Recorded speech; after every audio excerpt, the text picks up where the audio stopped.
وعلیکم class 10th I hope all of you will be fine. اور آپ نے لیکچر 2 اور لیکچر 1 بہت ہی اچھے طریقے سے پڑھا ہوگا. آج ہمارا لیکچر 3 ہے اور لیکچر 3 میں ہم پڑھیں گے جنرل محمد ضیاء الحق کا دور حکومت. جنرل محمد ضیاء الحق نے 1977 سے 88 تک حکومت کی تھی. ذوالفقار علی بھٹو نے چونکہ وقت سے پہلے انتخابات کا اعلان کر دیا تھا تو مارچ 1977 میں انتخابات کرائے گئے.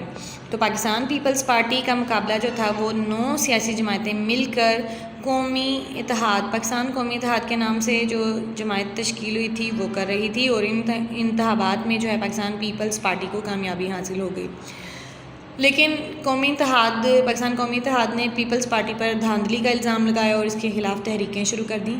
ذوالفقار علی بھٹو اور پاکستان قومی اتحاد کے درمیان مسئلے کو حل کرنے کے لیے مذاکرات شروع کرا دیے گئے اور مذاکرات جاری تھے کہ جنرل محمد ضیاء الحق نے ملک میں مارشل لا نافذ کر انہوں نے نہ صرف ملک میں مارشل لا نافذ کیا بلکہ تمام سیاسی جماعتوں پر پابندی بھی لگا دی اور ذوالفقار علی بھٹو کو گرفتار کر لیا گیا اور مکمل طور پر منظر بدل گیا اور ذوالفقار علی بھٹو کو نواب محمد احمد خان قتل کیس میں سزائے موت دے دی گئی. جنرل ضیاء الحق نے ملک میں مارشل لا کے ذریعے سے اقتدار حاصل کر کے قوم سے یہ خطاب کیا تھا کہ 90 روز کے اندر انتخابات کرائے جائیں گے. لیکن کچھ وجوہات کی بنا پر انتخابات نہ ہو سکے، ملتوی ہوتے رہے اور آخرکار 1985 میں غیر جماعتی بنیادوں پر انہوں نے انتخابات کرائے اور صوبہ سندھ سے تعلق رکھنے والے محمد خان جنیجو کو وزیر اعظم نامزد کر دیا گیا. محمد خان جنیجو اگرچہ غیر جماعتی اسمبلی کے رکن تھے مگر 2 ماہ کے اندر انہوں نے اپنے حامیوں کے ساتھ مل کر ایک نئی سیاسی جماعت مسلم لیگ کے نام سے قائم کر لی اور اس طرح سے جماعتی سیاسی نظام کو بحال کر دیا گیا.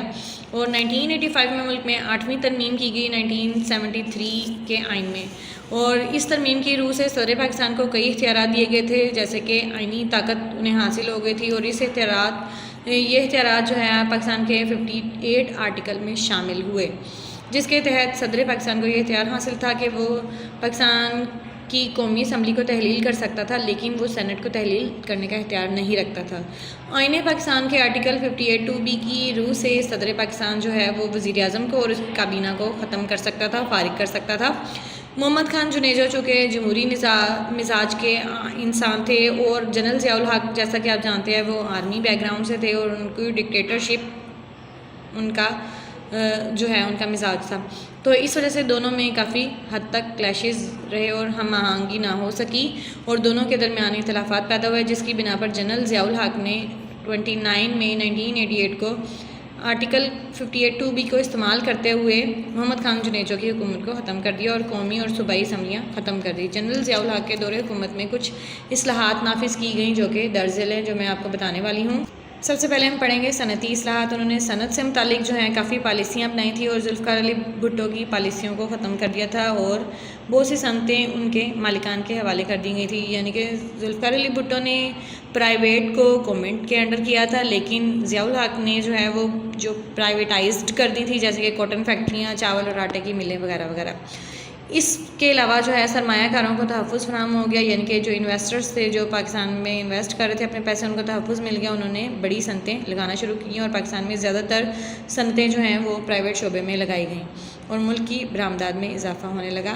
زرعی اصلاحات کی تھی انہوں نے. زراعت کے شعبے کو ترقی دینے کے لیے زراعت پر جو ہے پیداوار پر عشر کا نظام نافذ کیا گیا. عشر ایک ٹیکس ہوتا ہے جو زراعت پر سالانہ 10% کے حساب سے دینا پڑتا ہے لیکن اس میں نہری اور بارانی کا فرق ہوتا ہے.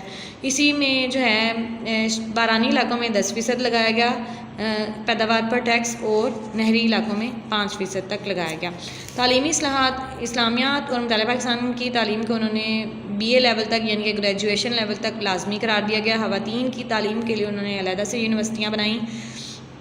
اس کے علاوہ انہوں نے اسلامی نظریاتی کونسل کی نئے سرے سے تشکیل کی. اخبارات، ریڈیو اور ٹیلی ویژن پر اسلامی اشعار کی ترویج کی گئی، یعنی کہ اسلامی طرز زندگی کو انہوں نے رواج دیا زیادہ سے زیادہ اور غلطیوں سے پاک قرآن پاک کی طباعت کا بندوبست کیا. ملک میں خواندگی کی شرح بڑھانے کے لیے تعلیمی ترقی کے لیے اقدامات اٹھائے گئے اور تعلیم بالغاں کے پروگرام شروع کیے گئے. صحت سے متعلق بھی انہوں نے کافی اصلاحات کی تھیں.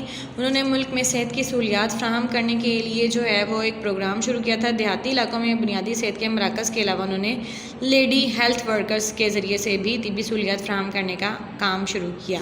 اس کے علاوہ آج ہم جو ہیں وہ یہاں تک پڑھیں گے.